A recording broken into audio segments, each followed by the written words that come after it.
സക്കാത്ത് സമ്പന്നർ പാവപ്പെട്ടവർക്ക് നൽകുന്ന ഔദാര്യമോ ദാനധർമ്മമോ അല്ല, മറിച്ച് പാവപ്പെട്ടവരുടെ അവകാശമാണെന്ന് പ്രമുഖ ഇസ്ലാമിക പണ്ഡിതനായ ബഷീർ മുഹിയുദ്ദീൻ പറഞ്ഞു. കാഞ്ഞങ്ങാട് ഹിറ മസ്ജിദ് ബൈത്തു സക്കാത്ത് കമ്മിറ്റിയുടെ ഈ വർഷത്തെ പദ്ധതി പ്രഖ്യാപനം നടത്തി സംസാരിക്കുകയായിരുന്നു അദ്ദേഹം.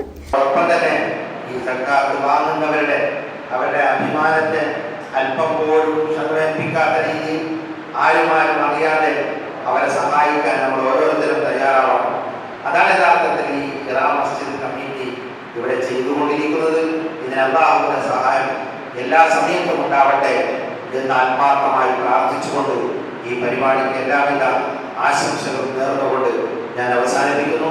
അസ്സലാമു അലൈക്കും വറഹ്മത്തുള്ളാഹി വബറകാതുഹു. സക്കാത്തിന്റെ യഥാർത്ഥ ലക്ഷ്യം സമൂഹത്തിൽ സമ്പത്തിന്റെ സന്തുലിതാവസ്ഥ വിതരണം ഉറപ്പാക്കുകയും സാമ്പത്തിക അസമത്വം കുറയ്ക്കുകയും ചെയ്യുകയാണെന്ന് അദ്ദേഹം പറഞ്ഞു.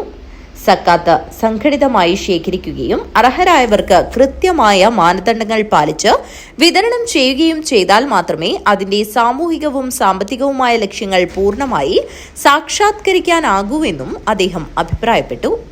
കാഞ്ഞങ്ങാട് ഹിറ മസ്ജിദ് കേന്ദ്രീകരിച്ച് കഴിഞ്ഞ 26 വർഷമായി പ്രവർത്തിച്ചുകൊണ്ടിരിക്കുന്ന സക്കാത്ത് സംവിധാനത്തിന്റെ പുതിയ ഹിജ്റ വർഷത്തെ പദ്ധതികളുടെ പ്രഖ്യാപനം ജമാഅത്തെ ഇസ്ലാമി കാസർഗോഡ് ജില്ലാ പ്രസിഡന്റ് PS അബ്ദുള്ള നിർവഹിച്ചു. ആരോഗ്യ ചികിത്സ, വീട് നിർമ്മാണം, വിദ്യാഭ്യാസം, സ്വയം തൊഴിൽ, അംഗപരിമിതർക്കായുള്ള ഉപകരണം, മാസാന്ത പെൻഷൻ തുടങ്ങിയ വ്യത്യസ്ത മേഖലയിൽ സക്കാത്ത് സംവിധാനം ഉപയോഗപ്പെടുത്തും.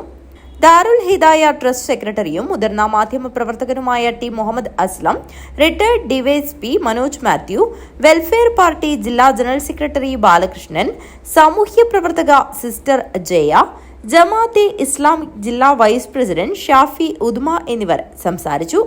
ബൈത്തു Zakat committee chairman doctor Hafeez Arimala അധ്യക്ഷത വഹിച്ചു.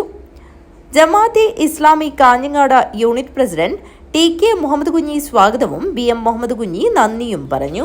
News bureau, Kanhangad.